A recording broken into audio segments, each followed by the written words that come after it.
ಕಸ ತರಬೇಡಿ, ಕಸ ತರಬೇಡಿ, ಕಸ ತರಬೇಡಿ, ಕಸ ತರಬೇಡಿ, ಕಸ ತರಬೇಡಿ, ಕಸ ತರಬೇಡಿ. ಇವತ್ತೇನು ಬೇತ್ಮಂಗಲದಲ್ಲಿ ಎಲ್ಲ ದಲಿತ ಸಂಘಟನೆಯ ನಾಯಕರು ಪತ್ರಿಕಾ ಹೇಳಿಕೆ ನೀಡುವ ಉದ್ದೇಶ ಏನೆಂದರೆ, ಇದೇ ಒಂದು 2 ದಿನಗಳ ಹಿಂದೆ ಒಂದು ಪತ್ರಿಕೆಗಳು ಗಮನಿಸಿದಾಗ ಎಲ್ಲೋ ಒಂದು ಕಡೆ ನೋವಾಯಿತು. ಯಾಕಂದರೆ KGFನ ಅಸ್ತಿತ್ವವನ್ನು ಉಳಿಸುವ ನಿಟ್ಟಿನಲ್ಲಿ ಏನು ಇಲ್ಲಿ ಕೋಲಾರ ಜಿಲ್ಲಾಧಿಕಾರಿಗಳು ಒಂದು KGFನಲ್ಲಿ 300 ಎಕರೆ ಜಾಗವನ್ನು ಬೆಂಗಳೂರಿನ BBMP ವ್ಯಾಪ್ತಿಗೆ ಬರುವಂಥ ಎಲ್ಲ ಕಸವನ್ನು ತೆಗೆದುಕೊಂಡು ಬಂದು ಇಲಾಖೆಗೆ ವರದಿ ಕಳಿಸ್ಕೊಟ್ಟಿರ್ತಾರೆ. ಆ ವಿಷಯಕ್ಕೆ ಸಂಬಂಧಪಟ್ಟಂತೆ ಜಿಲ್ಲಾಧಿಕಾರಿಗಳು ಕೂಡ ಬಂದು ಸ್ಥಳ ಪರಿಶೀಲನೆ ಮಾಡ್ಕೊಂಡು ಹೋಗಿದ್ದಾರೆ. KGFಗೆ ತನ್ನದೇ ಆದಂಥ ಒಂದು ಇತಿಹಾಸ ಐತೆ. ಚಿನ್ನ ಕೊಟ್ಟಿರುವಂಥ KGFಗೆ ಈ ರೀತಿ ಅಲ್ಲಿ BBMP ಬೆಂಗಳೂರು ವ್ಯಾಪ್ತಿಗೆ ಬರುವಂಥ ಎಲ್ಲ ಒಂದು ಕಸವನ್ನು ಇಲ್ಲಿ ತೆಗೆದುಕೊಂಡು ಬಂದು ಹಾಕಿರೋದು ಎಷ್ಟರ ಮಟ್ಟಿಗೆ ಸರಿ ಅನ್ನೋದು ನಮ್ಮ ನಾಯಕರೆಲ್ಲ ಸಹ ಚರ್ಚೆ ಮಾಡಿದ್ದೀವಿ. ಈ ವಿಷಯಕ್ಕೆ ಸಂಬಂಧಪಟ್ಟಂತೆ ನಾವು ಈಗಾಗಲೇ ಕೂಡ ಎಲ್ಲ ಚರ್ಚೆ ಮಾಡಿಬಿಟ್ಟು ಇದು ಬೃಹತ್ ಮಟ್ಟದಲ್ಲಿ ಹೋರಾಟ ಮಾಡುವ ಒಂದು ಸಂಘಟನೆ ಮುಖಾಂತರ ನಾವು ನಿರ್ಧಾರ ತೆಗೆದುಕೊಂಡಿದ್ವಿ. ಯಾಕಂದರೆ ಇಲ್ಲಿ ಕಸ ಹಾಕಕ್ಕೆ ಏನು ನಮ್ಮ KGF ತಾಲೂಕಿಗೆ ಬೇಕಾದರೆ ಹೊಸಕೋಟೆ ವ್ಯಾಪ್ತಿಗಳಂತ ಸುಮಾರು ಗೋಮಾಳ ಎಕರೆ ಜಮೀನು ಐತೆ, ಅಲ್ಲಿ ಬೇಕಾದ್ರೆ ಹಾಕ್ಕೊಳ್ಳಿ. KGFನ ಏನಕ್ಕೆ ನೀವು ಸ್ಥಳವನ್ನು ಗುರುಸ್ಕೊಟ್ಟಿದ್ದೀರಿ? ಯಾಕಂದರೆ KGF ತಾಲೂಕಲ್ಲಿ ಸುಮಾರು ಬಡತನದಲ್ಲಿರುವಂಥ ನಿರಾಶ್ರಿತರಿದ್ದಾರೆ, ಬಡವರು ಇದ್ದಾರೆ. ಅಂಥವ್ರಿಗೆ ಬೇಕಾದರೆ ನೀವು ಮನೆಗಳು ಕೊಡಿ, ಭೂಮಿ ಕೊಡಿ ಸ್ವಾಮಿ. ನೀವು ಹೋಗ್ಬಿಟ್ಟು ಏನು ಭೂಮಿ ಕಸ ಹಾಕೋಕ್ಕೆ ಭೂಮಿಯನ್ನು 300 ಎಕರೆ ಅತಿ ಬೇಗನೆ ಹೋಗ್ಬಿಟ್ಟು ಸ್ಥಳ ಪರಿಶೀಲನೆ ಮಾಡ್ತಾರೆ ಅಂದರೆ ತಾವು ಅರ್ಥ ಮಾಡ್ಕೋಬೇಕಾಗಿದೆ ಜಿಲ್ಲಾಧಿಕಾರಿಗಳೇ. ತಾವು ಒಂದು ಪರವಾಗಿಲ್ಲ ಅಂತ ಹೇಳ್ಬಿಟ್ಟು ನಾವು ಅಧಿಕಾರಿ ಅನ್ಕೊಂಡಿದ್ದೆ, ಆದರೆ ತಾವು ದಲಿತ ವಿರೋಧಿ ಆಗಿದ್ದೀರಾ. ತಾವು ಇದು ಏನಾದರೂ 300 ಎಕರೆ ಸ್ಥಳ ಪರಿಶೀಲನೆ ಕಸ ವಿಲೇವಾರಿ ಘಟಕ ಏನಾದರೂ ಸ್ಥಾಪನೆ ಮಾಡಿದ್ದೇವೆ, ಅದರಲ್ಲಿ ಇಡೀ ದಲಿತ ಸಂಘಟನೆಗಳ ವತಿಯಿಂದ ಉಗ್ರವಾದಂಥ ಹೋರಾಟವನ್ನು ನಾವೆಲ್ಲರೂ ಸಹ ಮಾಡ್ತೀವಿ. ಯಾಕಂದ್ರೆ ಕಸ ವಿಲೇವಾರಿ ಮಾಡೋದಕ್ಕೆ ನಮ್ಮ KGF ತಾಲೂಕು ಯಾವುದೇ ಕಾರಣಕ್ಕೂ ನಾವು ಬಿಡಲ್ಲ. ನಮ್ಮ ಜಾಗ ನಾವು ಅಸ್ತಿತ್ವವನ್ನು ನಾವು ಉಳಿಸ್ಕೊಳ್ತೀವಿ. ಜೊತೆಗೆ ಈ ಒಂದು ಎಲ್ಲ ಸಂಘಟನೆಯರು ಸಹ ಬಂದಿದ್ದೀರಿ. ಈ ಒಂದು ಎಲ್ಲರೂ ಸಹ ಸಭೆಯಲ್ಲಿ ಒಂದು ತೀರ್ಮಾನ ತೆಗೆದುಕೊಂಡಿದ್ವಿ. ಮುಂದಿನ ಹಂತವಾಗಿ ಹೋರಾಟ ಮಾಡಿ ನಮ್ಮ ಒಂದು ಜಾಗವನ್ನು ನಾವು ಪಡೆದುಕೊಳ್ತೀವಿ. ಯಾವುದೇ ಕಾರಣಕ್ಕೂ ಕಸ ವಿಲೇವಾರಿ ಘಟಕವನ್ನು ಸ್ಥಾಪನೆ ಸೋಮವಾರ. ಅದೇ ರೀತಿಯಾಗಿ ಎಲ್ಲ ದಲಿತ ಸಂಘಟನೆಯ ನಾಯಕರು 2ನೇ ತಾರೀಕು ಸೋಮವಾರ ಸೆಪ್ಟೆಂಬರ್ ಬೇತ್ಮಂಗಲದಿಂದ ಅಂಬೇಡ್ಕರ್ ಪ್ರತಿಮೆ ಮುಂಭಾಗದಿಂದ KGF ತನಕ ಕಾಲ್ನಡಿಗೆ KGF ತಾಲೂಕು ಕಚೇರಿ ತನಕ ಕಾಲ್ನಡಿಗೆ ಜಾಥಾ ಮಾಡಿ ಬೃಹತ್ ಮಟ್ಟದ ಹೋರಾಟವನ್ನು ನಾವೆಲ್ಲರೂ ಸಹ ಸಂಘಟನೆ ನಾಯಕರು ತೀರ್ಮಾನ ತೆಗೆದುಕೊಂಡಿದ್ದೀವಿ. ಇದರ ಬಗ್ಗೆ ಎಲ್ಲರೂ ಸಹ ಎಚ್ಚೆತ್ತುಕೊಂಡು ನಮ್ಮ ಒಂದು ಸ್ಥಳವನ್ನು ನಾವು ಕಾಪಾಡ್ಕೋಬೇಕಂತ ಹೇಳ್ತಾ ನಾನು ಮಾತು ಮುಗಿಸ್ತಾ ಇದ್ದೀನಿ. ಜೈ ಭೀಮ್. ನಮ್ಮ KGF ಬಾಬಾ ಸಾಹೇಬ್ರ ಪ್ರತಿಮೆಯಿಂದ KGF ತಾಲೂಕು ಕಚೇರಿ ತನಕ ಎಲ್ಲ ದಲಿತ ಸಂಘಟನೆಗಳು, ಜನಪರ ಸಂಘಟನೆಗಳೆಲ್ಲ ಒಗ್ಗೂಡಿಸಿ ರೈತ ಸಂಘ, ಕನ್ನಡ ಸಂಘ ಮತ್ತು ಕೂಲಿ ಕಾರ್ಮಿಕರ ಸಂಘ, ಆಟೋ ಸಂಘ ಎಲ್ಲರೂ ಕೂಡ ಆ ಸಂಘ ಜಾಥೆಯಲ್ಲಿ ಭಾಗವಹಿಸಲು ಇದ್ದಾರೆ. ಆ ಹೋರಾಟಕ್ಕೆ KGF ಅಲ್ಲಿ ಇರ್ತಕ್ಕಂಥ ಜಾತಿ ಮತ ಭೇದ ಬಿಟ್ಟು, ಭಾಷೆ ಬಿಟ್ಟು KGF ಅನ್ನ ರಕ್ಷಣೆ ಮಾಡ್ತಕ್ಕಂಥ ಕೆಲಸವನ್ನ KGF ಪ್ರತಿನಿಧಿಗಳು ಪ್ರತಿಯೊಬ್ಬರು ಕೂಡ ಮಾಡಬೇಕಂತೇಳಿ ನಮ್ಮ ದಲಿತ ಸಂಘಟನೆಗಳು ಪರವಾಗಿ ನಾವು ಮನವಿ ಮಾಡ್ಕೊಳ್ತೀವಿ. KGF ಕಸದ ತೊಟ್ಟಿ ಅಲ್ಲ ಅಂತಕ್ಕಂಥದ್ದನ್ನು ಮನವರಿಕೆ ಮಾಡ್ಕೋಬೇಕು ಈ ಸರ್ಕಾರ. KGF ಅಲ್ಲಿ ಬೇಕಾದಷ್ಟು ಬೇಡಿಕೆಗಳಿದೆ. ಕ್ಯಾಸಂಬಲ್ಲಿ ಹೋಬಳಿಯಲ್ಲಿ ಸುಮಾರು 10-15 ವರ್ಷದಿಂದ ಮಹಿಳೆಯರಿಗೆ ಗರ್ಲ್ಸ್ ಕಾಲೇಜ್ ಬೇಕಂತ, PU ಕಾಲೇಜ್ ಬೇಕಂತೇಳಿ ಹೋರಾಟ ಮಾಡ್ತಾ ಇದ್ದಾರೆ. ಆ ಕಾಲೇಜನ್ನು ಮಾಡಿಕೊಡೋಕ್ಕೆ ಸರ್ಕಾರಕ್ಕೆ ಯೋಗ್ಯತೆ ಇಲ್ಲ. KGF BGML ಕಾರ್ಮಿಕರಿಗೆ ಬರಬೇಕಾಗಿರ್ತಕ್ಕಂಥ ಹಣವನ್ನು ಕೊಡಿಸೋಕ್ಕೆ ಈ ಸರ್ಕಾರಗಳಿಗೆ ಯೋಗ್ಯತೆ ಇಲ್ಲ. KGF ಅಲ್ಲಿ ಅನ್ಎಂಪ್ಲಾಯ್ಮೆಂಟ್ ಪ್ರಾಬ್ಲಮ್ ಇದೆ, ಆ ಪ್ರಾಬ್ಲಮ್ ಅನ್ನ ಸಾಲ್ವ್ ಮಾಡೋಕ್ಕೆ ಈ ಸರ್ಕಾರಗಳಿಗೆ ಯೋಗ್ಯತೆ ಇಲ್ಲ.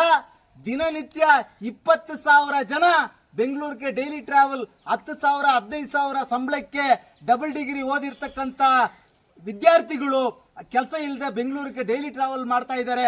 ಅವರಿಗೆ ನಿರಂತರವಾದ ಒಂದು ಕೆಲಸಗಳನ್ನು ಕೊಡೋಕ್ಕೆ ಯೋಗ್ಯತೆ ಇಲ್ಲ. ಈ ಸರ್ಕಾರ ಅತಿ ಮುಖ್ಯವಾಗಿ ಅಂಬೇಡ್ಕರ್ ಭವನ, ಸ್ಮಾರಕ ಭವನ ಅಂತೇಳಿ 5 ಎಕರೆ ಜಮೀನನ್ನ ಈ ಸರ್ಕಾರ ನೀಡಿದ್ರೆ ಅದನ್ನ ವಜಾಗೊಳಿಸಿ ಕ್ಯಾನ್ಸಲ್ ಮಾಡ್ತಿರ್ತಕ್ಕಂಥ ಈ ಸರ್ಕಾರಕ್ಕೆ ಧಿಕ್ಕಾರವನ್ನ ಹೇಳ್ತಾ ಈ ಕಾರ್ಯಕ್ರಮ ನಾವು ಬರುವ ತಿಂಗಳು 2ನೇ ತಾರೀಕು ಬೇತಮಂಗಲದಿಂದ KGF ತಾಲೂಕು ಕಚೇರಿ ತನಕ ಮಾಡ್ತಕ್ಕಂಥ ಹೋರಾಟದಲ್ಲಿ ಈ ಕಾಲ್ನಡಿಗೆ ಜಾಥಾಕ್ಕೆ ಈ ಸರ್ಕಾರ ಕಾಳಜಿ ತೋರಿಸಲಿಲ್ಲ, ಗಮನ ಹರಿಸಲಿಲ್ಲ ಅಂತ ಹೇಳಿದ್ರೆ ಮುಂದಿನ ಹೋರಾಟ ಕಠಿಣವಾಗಿರ್ತದಂತೇಳಿ ನಮ್ಮ ದಲಿತ ಸಂಘಟನೆಗಳ ಪರವಾಗಿ ನಾನು ಎಚ್ಚರಿಕೆಯನ್ನ ನೀಡುತ್ತಾ ನನ್ನ ಭಾಷಣಗಳನ್ನು ಮುಗಿಸ್ತೀನಿ. ಜೈ ಭೀಮ್, ಜೈ ಬುದ್ಧ ಭಾರತ್. ಇವತ್ತೇನು ಇಡೀ ವಿಶ್ವಕ್ಕೆ ಚಿನ್ನವನ್ನ ಕೊಟ್ಟಂತಹ ಈ ಭೂಮಿಯಲ್ಲಿ ಬೆಂಗಳೂರಿನಿಂದ ಕಸವನ್ನು ತಂದು ಹಾಕ್ತಾ ಇರೋದು ಇಡೀ KGF ಜನತೆಗೆ ಅನ್ಯಾಯ ಮಾಡಿದಂತ ಒಂದು ದೊಡ್ಡ ದ್ರೋಹ ಅಂತಾನೆ ಹೇಳ್ಬೋದು.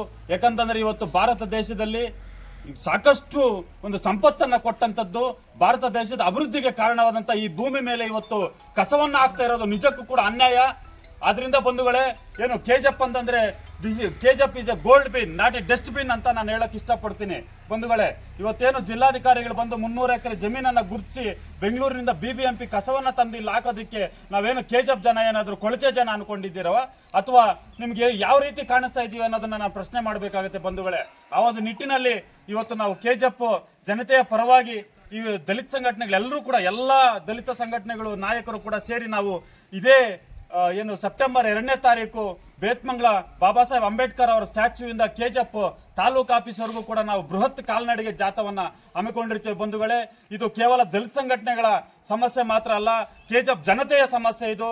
ಆದ್ರಿಂದ ಬಂಧುಗಳೇ, ಕೆಜೆಪ್ನ ಎಲ್ಲಾ ಸಾರ್ವಜನಿಕರು, ಎಲ್ಲಾ ಸಂಘಟನೆಕಾರರು, ವಿದ್ಯಾರ್ಥಿ ಸಂಘಟನೆಗಳು ಎಲ್ಲರೂ ಕೂಡ ಈ ಒಂದು ಹೋರಾಟದಲ್ಲಿ ಪಾಲ್ಗೊಳ್ಳಬೇಕು.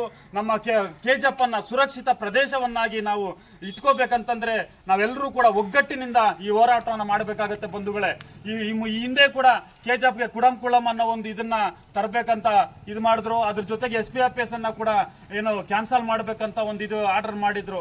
ಆದ್ರೆ ನಾವೆಲ್ಲ ಹೋರಾಟದ ಮುಖಾಂತರ ಇದನ್ನೆಲ್ಲ ಕೂಡ ನಾವು ಯಶಸ್ವಿಯಾಗಿ ನಡ್ಕೊ ಬಂದಿರ್ತೀವಿ. ಇವತ್ತು ಈ ಕೆಜೆಪ್ ನಲ್ಲಿ ಕಸವನ್ನ ಆಗ್ಬೇಕಂತ ಈ ಕೆಜೆಪ್ ಇವತ್ತಿಗೂ ಕೂಡ ಕೆಜೆಪ್ ಜನತೆಗೆ ಎಷ್ಟೋ ಜನಕ್ಕೆ ಸ್ವಂತ ಮನೆಗಳಿಲ್ಲ. ಈ ಕೆಜೆಪ್ ಜನತೆಗೆ ಎಷ್ಟೋ ಜನಕ್ಕೆ ಸ್ವಂತ ಮನೆ ಇಲ್ಲ. ಆದ್ರೆ ಇವತ್ತು ಕಸ ಆಗೋದಕ್ಕೆ ಮಾತ್ರ ಇವರಿಗೆ 100 ಎಕರೆ ಜಮೀನು ಬೇಕಂತಂದ್ರೆ ಇದೆಷ್ಟು ಮಟ್ಟಿಗೆ ನ್ಯಾಯ ಅನ್ನೋದಕ್ಕೆ ಕೇಳೋದಕ್ಕೆ ಇಚ್ಛೆ ಪಡ್ತೀನಿ. ಇದ್ರ ಬಗ್ಗೆ ನಮ್ಮ ಕ್ಷೇತ್ರದ ಶಾಸಕರಾಗಿರ್ಬೋದು ಇದುವರೆಗೂ ಕೂಡ ಯಾವುದೇ ಮಾತನ್ನ ಎತ್ತಾ ಇಲ್ಲ. ದಯವಿಟ್ಟು ಶಾಸಕರು ಇದ್ರ ಬಗ್ಗೆ ಸರ್ಕಾರದವರ ಜೊತೆಗೆ ಮಾತುಕತೆಯನ್ನು ನಡೆಸಿ, ಏನು ನೀವು 300 ಎಕರೆ ಜಮೀನನ್ನ ಗುರುತಿಸಿದ್ರಿ, ಇದನ್ನು ಬೇರೆ ಕಡೆ ಸ್ಥಳಾಂತರಿಸಬೇಕಂತ ನಾವು ಮನವಿ ಮಾಡ್ತಾ ಇದ್ದೀವಿ. ಇಲ್ಲದಿದ್ದಲ್ಲಿ ನಾವು 2ನೇ ತಾರೀಕು ಸಾಂಕೇತಿಕವಾಗಿ ಈ ಹೋರಾಟವನ್ನು ಹಮ್ಮಿಕೊಂಡಿದ್ದೇವೆ. ಇದನ್ನ ಹೋರಾಟವನ್ನು ಹಮ್ಮಿಕೊಂಡಾದ್ಮೇಲೆ ಇದನ್ನ ಯಾವುದೇ ಕಾರಣಕ್ಕೂ ಕೂಡ ಮುಂದುವರಿಸಿದ್ದೀರಂತಂದ್ರೆ ಬೃಹತ್ ಆದಂತ ನಾವು ಜಿಲ್ಲಾಧಿಕಾರಿಗಳ ಕಚೇರಿವರೆಗೂ ಕೂಡ ಕಾಲ್ನಡಿಗೆ ಜಾಥವನ್ನು ಹಮ್ಮಿಕೊಳ್ಬೇಕಾಗತ್ತೆ ಅಂತ ಹೇಳ್ತಾ ನನ್ನ ಮಾತಿಗೆ ವಿರಾಮನ ಹೇಳ್ತಾ ಇದ್ದೀನಿ. ಜೈ ಭೀಮ್, ಜೈ ಪ್ರಬುದ್ಧ ಭಾರತ. ತರಬೇಡಿ, ಕಸ ತರಬೇಡಿ, ಕಸ ತರಬೇಡಿ, ಕಸ ತರಬೇಡಿ, ಕಸ ತರಬೇಡಿ, ಕಸ ತರಬೇಡಿ, ಕಸ ತರಬೇಡಿ. ಕಸವನ್ನಲ್ಲ, ನಮಗೆ ಬೆಂಗಳೂರಿನ ಕಾರ್ಖಾನೆಗಳನ್ನು ಕೊಡಿ, ಕಸವನ್ನಲ್ಲ. ನಮಗೆ ಬೆಂಗಳೂರಿನ ಕಾರ್ಖಾನೆಗಳನ್ನು ಕೊಡಿ, ಕಸವನ್ನಲ್ಲ. ನಮಗೆ ಬೆಂಗಳೂರಿನ ಕಾರ್ಖಾನೆಗಳನ್ನು ಕೊಡಿ, ಕಸವನ್ನಲ್ಲ. ಕೈಗೆ ಕಸವನ್ನ ಕೊಡಬೇಡಿ, ಕೆಲಸಗಳನ್ನ ಕೊಡಿ. ಕೈಗೆ ಕಸವನ್ನ ಕೊಡಬೇಡಿ, ಕೆಲಸವನ್ನ ಕೊಡಿ. ಕೈಗೆ ಕಸವನ್ನ ಕೊಡಬೇಡಿ, ಕೆಲಸವನ್ನ ಕೊಡಿ. ಕೈಗೆ ಕಸವನ್ನ ಕೊಡಬೇಡಿ, ಕೆಲಸವನ್ನ ಕೊಡಿ.